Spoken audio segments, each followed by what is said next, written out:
Hey, and welcome into the Big Ten Huddle. I'm your host, JR, and we are covering every single Big Ten team here on the Big Ten Huddle. Today, going to have a little bit more of a national conversation rather than a Big Ten specific one. We're going to go through the AP poll, talk about what we agree with, don't agree with. We'll give our own top 25s, put our money where our mouth is, and then we'll finish it off by giving our college football playoff predictions and the teams that we think, as of right now, will be in the college football playoffs and where we would seed them at the end of it all. But I do have with me the guy who he would come out and apologize if he berated a media member, as one Brian Kelly did as well. Zack Guggenheim. You know, I don't like to give Brian Kelly props, but this is a rare win for him. Good job apologizing and owning up to your mistake. There's a lot of mistakes that he hasn't owned up to, but at least he owned up to this one. So good on him. I still don't think LSU is as good as maybe we thought they were. Yes, and I think that will be put out there and discussed a bit more, in today's top 25 that we'll be going through. So, but before we do that, I do have an announcement that I want to get to. I forgot to announce this on Sunday, but rather big news for me personally, and I do want to let everybody know. So I will be joining On3 to do their Illinois podcast with one Sonny Verma. So we're going to be putting out episodes at least once a week, probably more, over there. And we'll be obviously doing game recaps, previews, all that stuff, talking news, everything else. And so if you want to see that whole thing, you can go to Talk Illini. It will be a part of the Orange and Blue News website for On3 Illinois. Nothing will change on this channel. Everything will be exactly the same over here. We'll have coverage and everything else. I'll just be doing 2 or 3 additional episodes per week with Sonny Verma over there. Really excited about it. Really proud to be a part of On3 and what they're building there. We lost out on Josh Pate, Zach, but at the end of the day, it was meant to be. Josh Pate and I are together. That's I was saying, I'm wearing a Josh Pate shirt right now. Wow. This is the Big Ten Huddle, sponsored by Josh Pate today. Apparently. There we go. In all seriousness, congrats, man. Listen, Sonny is one of the best out there for Illini coverage, and I think everybody knows that, JR, you work your butt off. We know this isn't your full-time gig, but you do such an amazing job, and I'm excited for you. So, yeah, really thankful and just really grateful for you to have that opportunity. So well done. Congrats. Well, thanks, man. I appreciate it. And it wouldn't be possible without you and Jeff and the many listeners of this show and everything for people to recognize that stuff. So I don't think I'll get a post on the On3 site. They make the post with like the On3 graphic next to the face of like Andy Staples and Josh Pate. I don't think I'll get that, but I'll at least be joining their network and be doing a podcast for them. Yeah. So that's enough. I'll take that. Baby steps. Yeah. Baby steps. Do you think On3 has room for a guy who wants to fire a coach every other week? There could be a podcast for that. Okay. Yeah, just go through some branding, maybe name it, and then we'll pitch it to them. We'll see what they think. Who should we fire next? Who needs to go? Actually, Zack Guggenheim. Better branding. The retirement tour, hosted by Zack Guggenheim. Kirk Ferentz every week. You'll be forced into retirement, whether you like it or not. Oh, man. There you go. That could be the tagline. Well, yeah. We've had some fun with that, but we'll go ahead and get into the show now and start talking through this stuff. So let's look at the AP poll first here, Zach. So the AP poll, if you've not seen it, I will list off where everybody is ranked, and then I'll shoot it to Zach for his reactions. We have Ohio State remaining at number 1. Penn State remains at 2. 3, LSU, followed by Miami. Georgia. Oregon drops to number 6. Then Florida State, Texas, Illinois. Texas A&M shoots up to number 10. Oklahoma, 11. Iowa State, Ole Miss. Alabama scooting back up there at 14. Tennessee drops not at all After losing to Georgia, they remain at number 15. Utah, Texas Tech, Georgia Tech doesn't get that big of a boost. They go up to 18 after beating Clemson, followed by Indiana, Vanderbilt, Michigan at 21, Auburn, Missouri, Notre Dame, 0 win. Notre Dame, the team that has no wins on the season, at 24. And then finally, Zach, what we have long awaited for, team that we have had in our top 10 for this week and next week now, or last week and this week now, USC at number 25. Zach, your reactions. USC is criminally underrated. Criminally underrated. Also, I am the biggest Vanderbilt hater. How are they 20?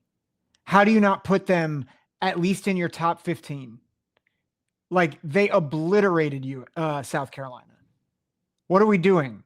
Like, if you thought South Carolina was above top Tennessee, how yeah, you make great point. What win does Tennessee have that's better than Vanderbilt?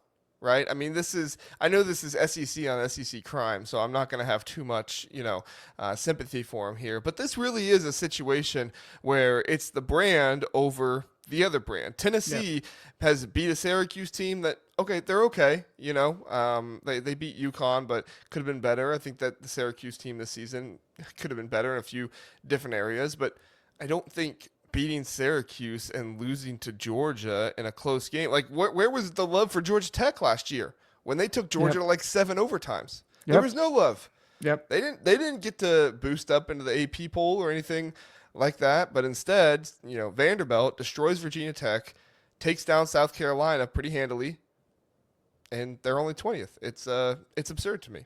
Yeah. I just don't get it. I don't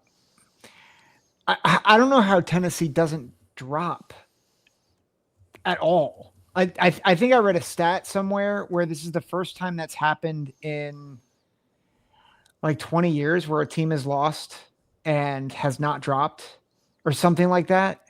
And I'm like, it's not. There's been some different scenarios. Like Texas lost in, what was it, 2022, 2023 to Alabama, and then they got ranked after that. But I agree. I think there probably is a stat somewhere about that. Sorry, I interrupted you. Yeah. Well, yeah. So I don't know, but I can understand that a close loss to Georgia, depending on how you look at Georgia, means you don't fall that much. But Vandy, I just feel like has been the better team this season, and they're 3-0. They have a good win against South Carolina.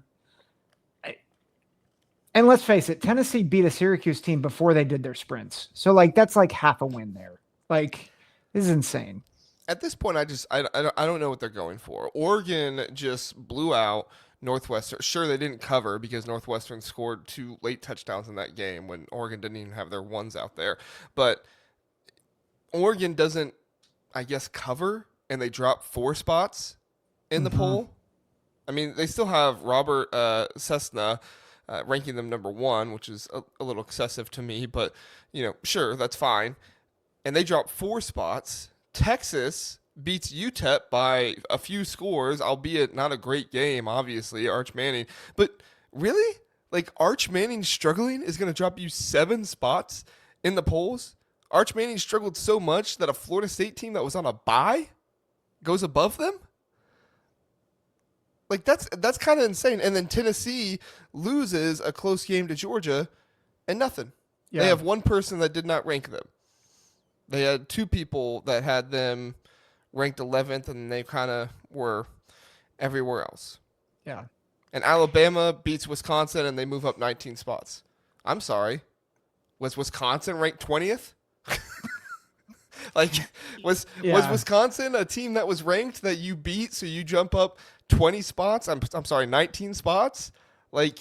People were waiting on that, though. They were waiting for Alabama to be to look dominant.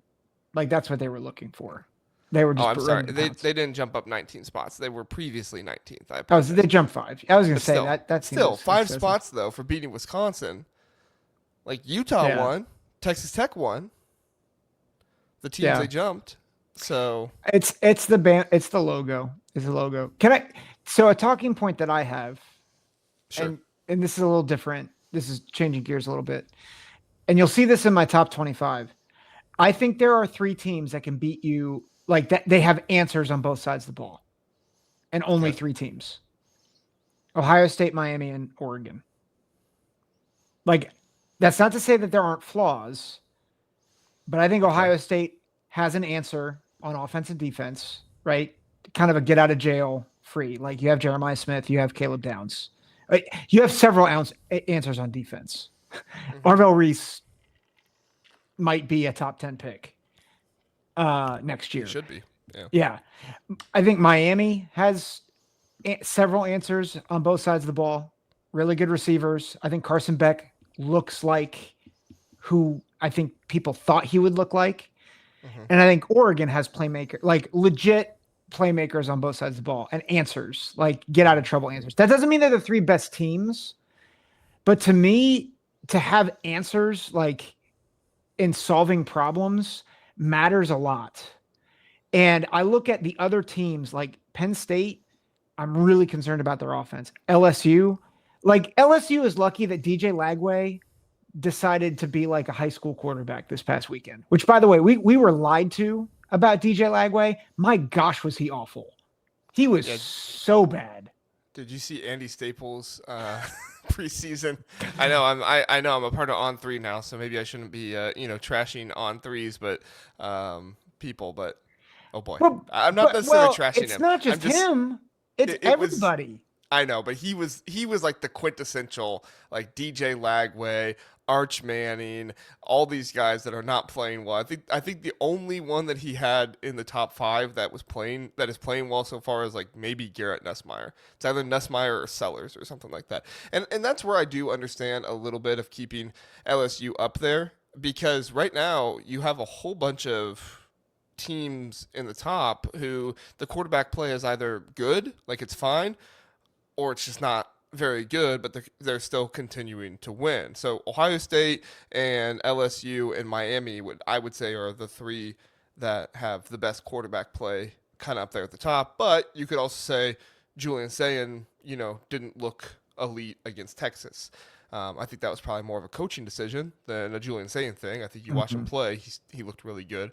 But Drew Aller hasn't looked fantastic. Gunnar Stockton hasn't looked fantastic. Dante Moore's looked really good. I shouldn't say he hasn't. Yeah.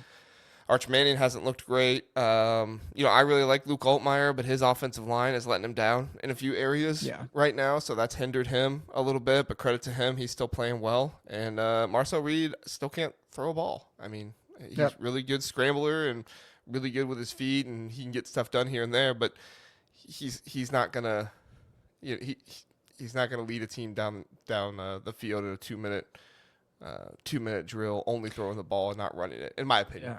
Yeah. Well, and I think we have to make the concession that I think we both think that Notre Dame, while we don't have them ranked, I think they're going to end up ranked. Like, I think they're a good team, but that defense, their defense is it's the offensive line for me. Yeah, well, I was going to say in the offensive line. Yeah, which is surprising that the secondary hasn't been good, because like I think we all thought Leonard Moore was one of the best corners in the country. Well, he is good. It's that nickelback. What's his name? He was the fish. They targeted him like 15 times. Texas A&M did. I mean, he was the fish in that game. They just kind of kept going to him, and then Christian Gray, I think he led up like 50 yards worth of receptions. Too. So, I mean, Leonard Moore is a really good coverage corner, but when you play as much man and stuff as Notre Dame does, like, you find the fish, you go at it. Yeah, and they did. Yeah. They did. I mean, overall, Notre Dame, they're just going to have to, get better all around. I don't know if you can develop that much in the middle of the season, but, that's what they're going to have to do. I took Notre Dame out of my college football playoff prediction, even though they're not ranked, and I think they'll finish ranked. I think it's too tall of a task to, win the rest of your games. I think there's other teams on there, like USC, that are going to give you a really good fight. Yeah, I think it's USC goes to Notre Dame. So, like, that's That'll be tough. But I was under the impression that USC Notre Dame game was most likely a Notre Dame win. I don't know if I think that anymore. Now, USC's best win right now is Purdue. So, like, we'll find out more about USC even this week against Michigan State. But I don't think that's a gimme for Notre Dame anymore. No, it's not at all. I mean, USC is very highly power rated. They're favored by 17.5 over Michigan State, and I know Michigan State's not like a powerhouse or anything like that. On FanDuel, they're favored by 17.5, but still, that's a fellow Big Ten team. And Michigan State, I mean, I still got them ranked. The Youngstown State performance wasn't great, but it's not like there was anybody that really did anything super spectacular this season or this week that I didn't already have ranked or up there to put ahead of them. So yeah, but. I mean, USC is still pretty highly power rated, and you look at all the like data stuff, ESPN, FPI, stuff like that. Like they're a top 5 team in some of these stuff. Where are they at in Sagarin? Do you know? Who is this again? Notre Dame? USC. Oh, USC. I want to say they were top 10. Let me look. Yeah, I mean, a lot of places have them like top 10, top 5 in some scenarios. 19th in Sagarin. Oh, okay, so they're a little lower in. Yeah, here's the crazy thing about Sagarin. Indiana is 14th. They are right in between Clemson and Oklahoma, which it boggles my mind that Clemson is 13th. But I think the strength of schedule is keeping up. That impacts things. Yeah, USC is 9th at SP Plus. Well, but SP Plus also has Penn State first. So sorry, Bill Connolly, but we don't like your system. Zach will never forgive you, Bill Connolly. So the one I'll just say this one other thought. Did you see Kirk Herbstreit's top 5? Oh my gosh, LSU was number 1. Who was number 2? Penn State. Yeah, and then Ohio State was 3. And I'm like, what is your ranking system? Like, is it just like this is what I feel this week? And I like Kirk. I know a lot of Ohio State fans don't like him, but I like Kirk. But like, what is your rationale? And then I could get Miami and Georgia, and I'm like, I could get behind Miami 1, but what? In what world is Penn State ahead of Ohio State right now? Mm-hmm. And honestly, in what world is LSU above Ohio State? I don't understand it. Yeah, I mean, I still think Ohio State's Texas win holds a lot of weight. I know that they've not looked spectacular on offense, but this is still one of the best, if not the best, defenses in the nation in Texas. I mean, I know they've let some worse teams out there, G5 teams, score on them maybe than you'd like, if you look at the box score, but you watch the games. This is a really, really good defense, what they're able to do. Arch Manning, I think, will come into form a little bit more. I mean, there's been Heisman winners that have struggled when they first started the season, and later on they come on and do it. So I'm not trying to say Arch Manning is going to win the Heisman or anything like that, but I dropped him substantially lower in my rankings because I felt like they didn't deserve to be up as high as I had them. And in fairness, I dropped Penn State as well. But it doesn't mean I don't think they're going to be a top team. It doesn't mean that I don't think they're going to be in the playoffs. It's just right now they do not look super impressive. And I think that's the issue with a lot of this top 25 stuff and things like that too, right? Is not everybody is ranking the same thing. Some people are ranking who the best teams are. Some people are ranking who has the best resumes. Some people are ranking who has the best wins, right? So yeah, that's one of the hardest things with it. I will say this.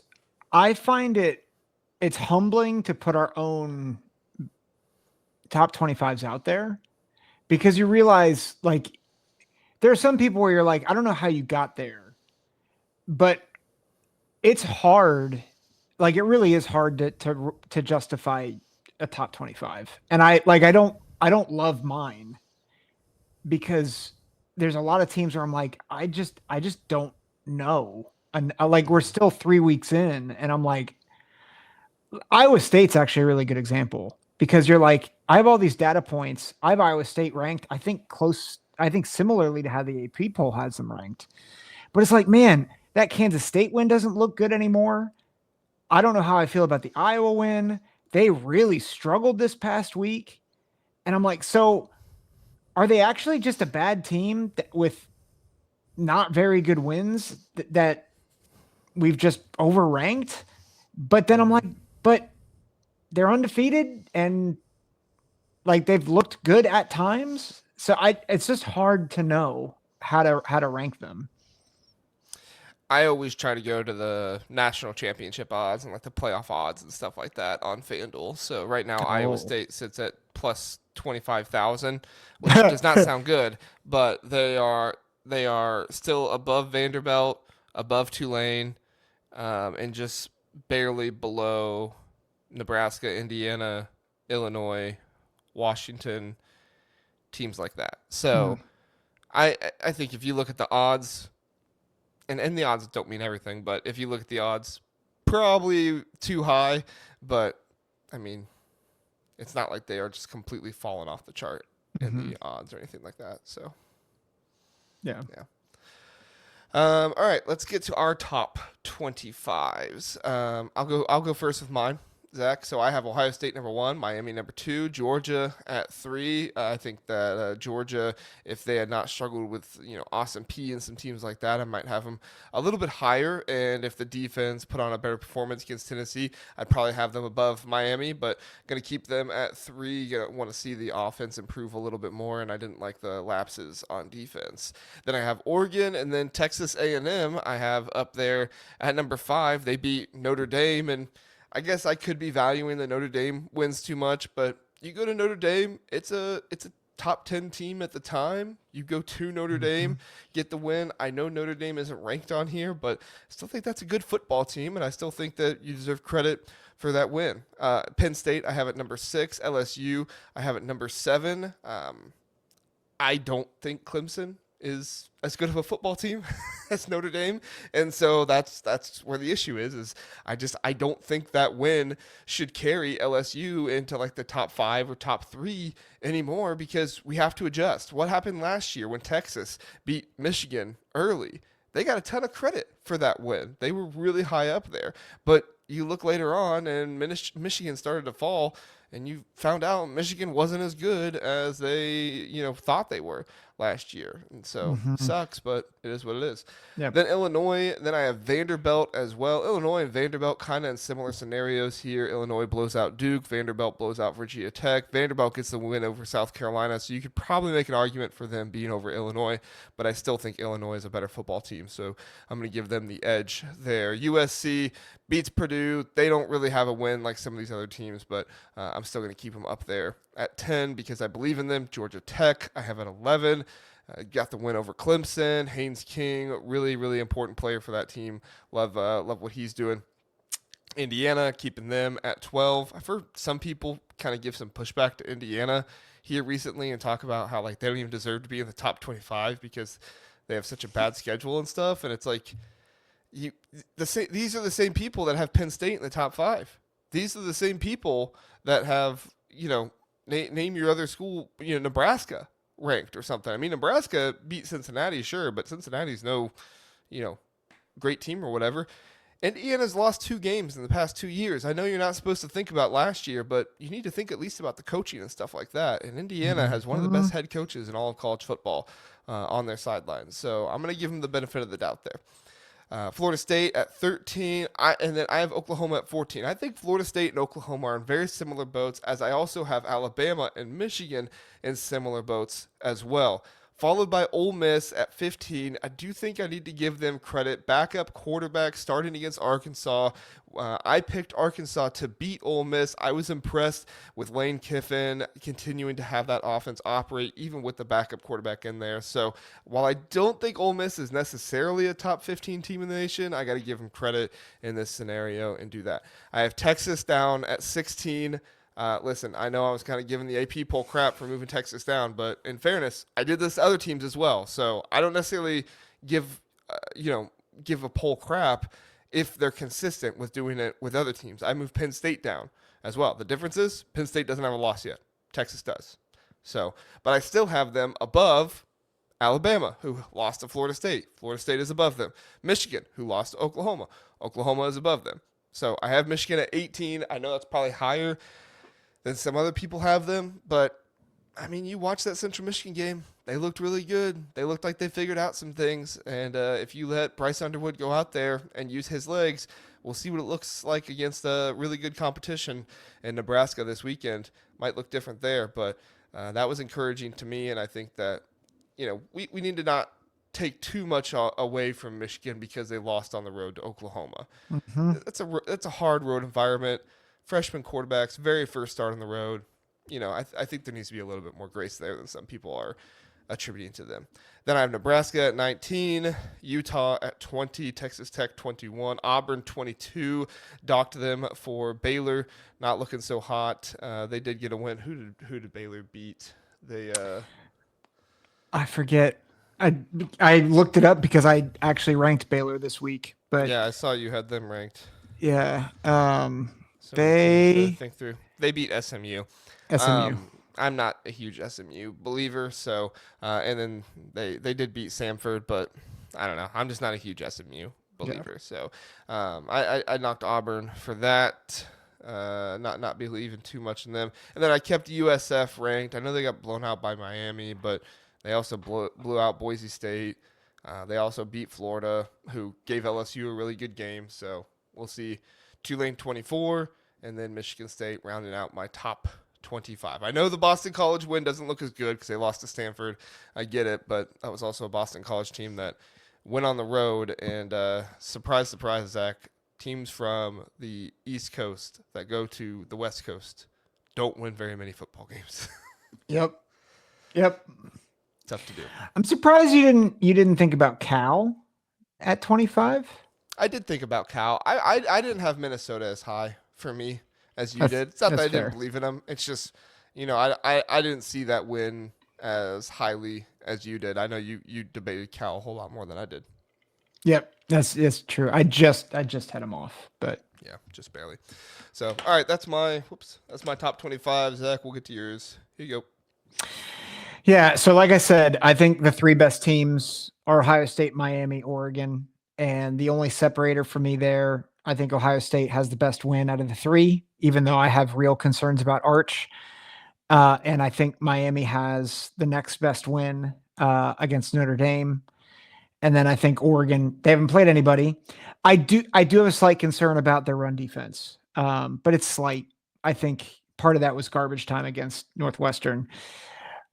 Penn State, this is where it really got tough because I think Georgia obviously has a better win against Tennessee. But I was wrestling with, do I think Georgia would be able to score against Penn State's defense? And honestly, I don't. And after what I saw with Georgia and Tennessee, I don't think Georgia has as good of a defense as anybody thought. So I've got Penn State 4 and Georgia 5. I've got LSU and Texas 6 and 7. I think both have similar problems. Really good defenses and not very good offenses. The one different, well, two differences. One, LSU is undefeated and Texas is not. And the other difference is Garrett Nussmeier, I at least trust. Arch Manning right now does not look good. But those defenses are elite. And so I'm not going to dock Texas too much for having a loss to the number one team in the country. But I don't know how many losses Texas is going to end up with if Arch doesn't figure out his mechanics and start throwing with anticipation. So that's 6 and 7 for me. Florida State at 8. I do think I am giving them a lot of credit for their win against Alabama, who I do think you have to consider. Alabama is a top 20 team, the way that they did handle business against Wisconsin, and Florida State throttled Alabama. So I still give them a lot of credit for that. Illinois at 9, they don't move for me. USC at 10, they move up to the top 10 for me. Oklahoma at 11, Vandy at 12, Texas A&M at 13. Indiana, big mover for me at 14. And I'll just say this, I am leaning Hoosiers for this weekend. So I have not made an official pick yet, and I still want to think through it and watch a couple things still, but leaning that way. I think Indiana's legit. And I know people are giving me junk in the comments about when is Zach going to say nice things about Indiana? I'm saying them. I think they're legit. I think they could be the third best team in the Big Ten. I really do. Texas Tech, 15. Utah, 16. I dropped Utah considerably because that New Mexico throttled UCLA. So, like, why am I giving credit to Utah for throttling UCLA? Now, I do think at the end of the day, I think Utah is the best team in the Big 12. So, I just realized I totally took Iowa State out of my poll. They deserve it. Yeah, they really, stink. But... They stink. No, that is see, this is my problem with this poll is I like start moving teams around and I'm like, where did I put that team? So Iowa State should probably be in there somewhere. That's my bad. But for the sake of this, Iowa State, you stink. You're out of the poll. Nebraska, 17. You'll change your mind next week. Yeah. Nebraska, 7. You remember? Yeah, if I remember. It's so hard, man. It really is. Nebraska, 17. Washington, 18. Georgia Tech, 19. I really do like Georgia Tech, but I'm just like, man, it was a home win against Clemson, who I just, the more I watch them, the more I'm like, they're not that good. And while Washington hasn't beat anybody of note, I think Washington has several players who are like maybe top 5 in the country at their position. I think they're going to give Ohio State a huge game in a couple weeks. So I've got Washington ahead of Georgia Tech, Alabama at 20, Tulane at 21, Auburn 22, Tennessee 23, Baylor 24, Michigan 25. I think if I could do it over, I'd probably put Iowa State probably at 15. That's probably where I would put Iowa State at this point. And then I would drop Michigan from the poll for now. You'd drop Michigan out and keep Baylor in? It would be, that's where I would be torn. It'd either be Baylor or Michigan that get kicked out. And just to be consistent with my poll for this week, I'd kick Michigan out. But I think if I were redoing it from scratch, I'd probably have Baylor out. Okay. All right. Interesting. All right. Well, let's get into our college football playoff predictions here. And here is my prediction. I have Ohio State number 1, as I have had. I have Georgia number 2. Some of this is also predicting what the committee is going to do, right? So it's not necessarily the teams that I think are the best, but it's kind of how I see the season playing out and then what I see the committee doing. So I see the committee putting an SEC champion over an ACC champion, even if the ACC champion has maybe one more win than the SEC one. I think they'll give the head nod there to the SEC one. I have Miami at number 3, Oregon at number 4. At number 5, I have Utah. I think Utah has a really good shot of either being a one-loss team or just flat out going undefeated this year. I don't want to get on the train too much, but we're going to learn a lot this weekend with Utah and Texas Tech. That's going to be a fun game. And then I have Penn State at number 6. I'm concerned if they don't beat Ohio State or Oregon, one of those two games, and I had them beating Oregon early in the season. I'm not as confident in that as I once was. We'll get to the picks obviously next week for sure, but I'm debating that one more and more. And then I have at number 7 LSU, number 8 Georgia Tech. Georgia Tech has a crazy awesome schedule the rest of the year. Even if they lose one game, I still think they're going to make it into the playoffs 11-1. And even if they lose in the ACC championship game to Miami, who they do not play this season, they don't play Miami, they don't play some of these other better ACC teams. I still think they'll probably do something like what they did last year and not dock those teams. Number 9, I have Texas. At number 10, I have Indiana.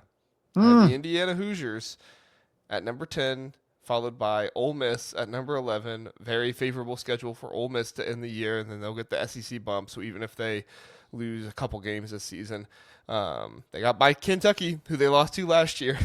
So who knows? Maybe it's there for Ole Miss. And then rounding it out, I feel like I just need to do a different G5 team every time. Every week. But I went with Toledo this time. Listen, I think the MAC is going to get a little bit more recognition this year than it has in the past. I think Ohio beating West Virginia was really good for them. I think Toledo gave Kentucky a good game. They obviously didn't win that one, but they gave Kentucky a good game. Even though they're sitting at 2-1 right now, I could see this Toledo team winning the rest of their football games and winning the MAC. And then if you see USF and Tulane lose a game or two in the American, this Toledo team might just sneak above the rest of them and be the top ranked G5 team. Now, obviously, the Mountain West will have their teams and stuff like that as well. But, if Toledo wins out, like I think they can, we'll see. They'll face Western Michigan on the road this weekend. So if they lose that one, I'll have egg on my face. But, for the sake of trying to not just do the same G5 team every week, because I think it's more fun to switch it up, I went with Toledo this time. Any thoughts on my predictions here, Zach? I did not think about Georgia Tech's schedule, but I think that's a good play by you. I'm still not a believer in Ole Miss. That's probably my only thought. Well, remember, it's not necessarily you believe in the team; it's how the committee going to do, right? Right. Well, and I need to look at Ole Miss's schedule. Like Ole Miss. So Ole Miss plays Tulane. Yeah, it's rather favorable. They play LSU. They play Washington State. Oh gosh, that might be 100-0 by halftime. I believe it is the easiest SEC schedule remaining. Let me double check that. Yeah, but they do have some games that you're like.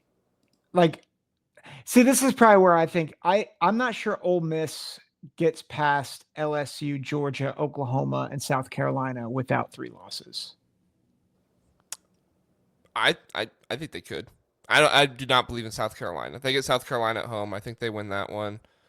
I'm not totally sold on Oklahoma. I mean, I know they beat Michigan, but I'm not totally sold on them. I think they need a better running game than just John Mateer take off, especially in the SEC. I think you're going to get John Mateer hurt if you do that. Obviously, I'm not wishing that on him, but you're going to get him hurt if you do that. And then the way LSU had their offense looking this weekend, I'm not sold that LSU wins that game at Ole Miss. I mean, I'm not trying to put Ole Miss as like a powerhouse here, but this is this is a, this is the Big 12 with lipstick on it. This is one of the most. This league has so much parity. I feel like I think the Big Ten has a little bit less because they kind of have their top 3 that most people are kind of going to look to, and I get what Sean was saying last episode about like anybody can beat anybody in the Big Ten. Obviously, anybody can beat anybody. It's not like, well, maybe not UCLA, but sorry UCLA, but. They're going to upset somebody big down the road, and we're going to be like, right. But I do seriously? I do think like there's not really any SEC team in here that I'm like, yeah, this team is just impenetrable and nobody else can beat them. For Ole Miss to have a backup quarterback to go out there and throw for 3 touchdowns over 400 yards, like that says a lot to me about the offense that they're running and the playmakers they have around him. That it's not just the quarterback, but they got a whole lot around him as well. Yeah, so my concern for Ole Miss is their defense, right? Allowed 23 to Kentucky, allowed 35 to Arkansas. Those are not good offenses. Sure, but Georgia's defense is concerning too, right? Yeah, I'm just saying I think there's a world where they lose 3 out of those 4. And I think that knocks them out. Maybe. Might see a 9-3 team in this year. I think if there's a 9-3 team, it's going to be a different SEC team.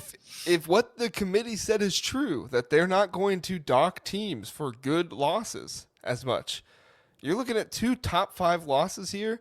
Yeah. And as it stands right now, a top 15 loss in Oklahoma at Oklahoma. I mean, if the committee's going to put their money where their mouth is and go through with this. Yep. Oh, I wholeheartedly agree with you. I just think it's going to be a different SEC team. All right, well, let's get to your predictions. Let's see what you got. Yeah. Surprise, it's Oklahoma. So actually, the other... You John Mateer lover, you. Oh, gosh, no. But I think their schedule will be the most justifiable for a 3-loss team to get in. And that's what I think is going to happen. So they're my 11 strength seed. of it. Yeah, the strength of schedule, I think, is just it's so much better than Ole Miss's. Like, see, but that's my thing with it is I'm not sure I see. So they've won 3 now, so they need 6. I'm not sure I see 6 wins on the rest of the schedule. Obviously, Kent State. Who else on here is a for sure win? are you sure about Kent State? I think they have a shot. I'm pretty sure. I feel solid about that one. Sorry. Yes. Okay, sorry. Real football talk now. Like I know they only have 3 road games here, and so that does benefit them. But even like South Carolina, if that was at home, I'd feel much better about it. But you're going on the road to South Carolina. You're going on the road to Tennessee, to Alabama. You know, you got Texas at home, LSU at the end of the season. So I don't disagree with you that if Oklahoma only loses 3 games, they're in. Probably if the committee does what they say they're going to do. But I just don't see that few of losses here, personally. So I don't disagree that the road is harder. I think they beat Auburn. I think they beat Kent State. I think they beat Texas. Like, I think that's going to be one of Texas's 2 losses. Okay. It is a neutral site, obviously. Red River rivalry and everything like that. I don't know if I feel confident saying either way with that one. That's one of those rivalry games where you just have no idea, right? Yeah, I just think I think Arch has got to get stuff figured out. And I don't know if he's going to get it figured out in time to face a quarterback who actually might be able to figure out Texas's defense a little bit. I think they hand Texas their first loss. But then Texas their second loss, you mean? Yes, second loss. Yeah. And then I think they play South Carolina, Ole Miss, or they host Ole Miss, at Tennessee, at Alabama. They host Missouri. They host LSU. I think they go 3-3 in those games. So that's my prediction. Okay. So. All right. Well, I do not disagree with you. If Oklahoma only loses 3 games, then yes, I think they are in over Ole Miss, especially with that Ole Miss game being at home. I just don't know if I see the likelihood of that as likely as Ole Miss personally, but it'll be interesting to see. That's fair. We'll see. That's fair. So why don't you go through the rest of your ratings really fast, and then we'll get out of here. Yeah. So my 12 seed, I'll start from 12 to 1. 12 is USF. They got blown out by Miami. I get that. They still have a win over Florida. They still have a win over Boise. I think that matters. So I'm going to keep them for now. It'll be interesting to see Tulane versus Ole Miss. Tulane might render Ole Miss moot, but I think Ole Miss is going to win that game. 11, Oklahoma. 10, I have Texas. I think at some point Arch is going to figure it out. Like right now he hasn't, but I think the more experience he gets, I think he'll be all right. And I think their SEC schedule is a bit advantageous. So I like Texas to still make the playoff at 10. So, question really fast. I know I told you to go through it and then we'll be done, but I do have one question really fast. Yes. So Texas's schedule, really the hardest games they have remaining are Red River rivalry with Oklahoma. They host Vanderbilt, at Georgia, host Texas A&M. So you see them losing Oklahoma and losing at Georgia, or winning out from there on out? So this is my hypothesis. Again, this might be dream world. Uh-huh. I think a loss to Oklahoma helps wake Arch up. Okay. And I think Sam Houston and then a bye week, Florida Tech, I think that's time for him to start building momentum and starting to have the game slow down for him. That's okay. That is my I could see Texas being 3 losses and still getting in with the amount of hype they had before the season. And if you end with Arch having really good games against Arkansas and Texas A&M, I could see them still making it with 3 losses. Yes, I could too. Then I'd have to flip Oklahoma and Texas because Oklahoma would have the head-to-head. So Oh, yeah. yeah. So So, but you're right. I think they could get it in with 3. So true. so All right. Sorry. Go ahead. all Go right. So for Texas Texas. at 10, USC at 9. I debated between them and Indiana, but I think USC is going to get the nod. I think Okay. they're going to take their spot. Utah at 8. I'm not sure a Big 12 team is going to get higher than that. I think the Big 12 schedule will cannibalize itself. 7, I have Florida State. 6, I have Penn State. 5, I have LSU. And then the 4 seed is the Big Ten runner-up, Oregon. Georgia is the SEC champ at the 3 seed. I have Miami at 2, undefeated. And I think they will get the 2 seed because they will have a win over Notre Dame, a win over an SEC team in Florida. And I think they'll have enough wins in the ACC that it'll keep them above Georgia ultimately. And then I have Ohio State 1. Sorry, I had to unmute myself there. Yeah, all right. I like it. I like it. Yeah, we have pretty much the same top 4 seeds. I don't think there's really a whole lot of arguing about that. We both have Penn State at 6, and then at this point, it's just kind of, you know, Indiana, Illinois, USC is kind of our 3 teams. But I don't deny that Nebraska could be there, and I don't deny that Washington could be there as well. I think at the end of the day, as long as these 5 teams don't kind of cannibalize themselves and don't lose the games that they're supposed, that they shouldn't lose, I think you're going to see one of those 5 in here. Unfortunately, I don't think you're going to see 2 of them, though. I don't think you're going to see Indiana and USC or Washington and Illinois or anything like that. The biggest problem, and we should actually probably have an episode about this, the ACC is going to be a problem because they could be a 3-bid league. I don't know if they go with 3 bids. I mean, you had 3. Oh, I did have 3, right? Because Georgia Tech. Yeah, I did have. No, I didn't have Florida State in there. Oh, you don't have Florida State. Okay. Yeah, I didn't have Florida State. So I had Georgia Tech and Miami. Okay. Yeah, I don't know. It just kind of depends on what they do with those wins and losses. I am really, really interested to see what the committee starts to do with moving these teams after they after they come out with their first ranking, because I think that's going to tell us a lot. And I think that after you see, you know, Penn State lose to Ohio State or vice versa, Ohio State lose to Penn State, and what that does, I think that's going to tell us a lot about, you know, if a team loses 3 games, can they still be in? Because right now I'm operating under the assumption that a 3-team SEC team is going to make it in over a 10-2 and possibly some 11-1 Big 12 teams. Like, I think Utah probably makes it higher with being 11-1 because of their schedule and stuff. But there's some Big 12 teams out there. I don't know if the schedule is difficult enough for them to go to 11-1 and be a highly ranked team in the playoffs. Okay. So interesting to figure out, but there you go. That's what we got for you in this edition of the Big Ten Huddle. I forgot to say there is a link in the description for the Orange and Blue News Talk Illini podcast here on YouTube. Go check it out.